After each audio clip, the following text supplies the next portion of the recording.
بسم اللہ الرحمن الرحیم۔ تباہی کا اصل سبب۔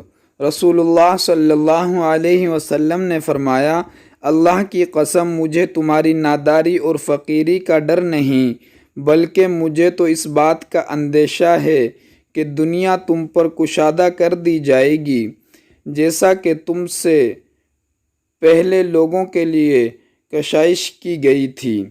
پھر تم ایک دوسرے سے آگے بڑھنے کی کوشش کرو گے، جیسا کہ تم سے پہلے لوگوں نے کیا تھا۔ پھر وہ تمہیں ہلاک کر دے گی، جیسا کہ ان لوگوں کو ہلاک کر دیا تھا۔ رسول اللہ صلی اللہ علیہ وسلم نے فرمایا، اللہ کی قسم مجھے تمہاری ناداری اور فقیری کا ڈر نہیں، بلکہ مجھے تو اس بات کا اندیشہ ہے کہ دنیا تم پر کشادہ کر دی جائے گی، جیسا کہ تم سے پہلے لوگوں کے لیے کشائش کی گئی تھی۔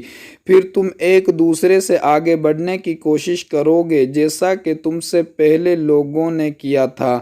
پھر وہ تمہیں ہلاک کر دے گی، جیسا کہ ان لوگوں کو ہلاک کر دیا تھا۔ صحیح بخاری، حدیث نمبر 3158۔ امید کرتے ہیں کہ ہماری آج کی ویڈیو آپ کو پسند آئی ہوگی۔ مزید دینی معلومات کے لیے ہمارے چینل کو ضرور سبسکرائب کر دیں۔ ملتے ہیں اگلی ویڈیو میں۔ خدا حافظ۔ جزاک اللہ۔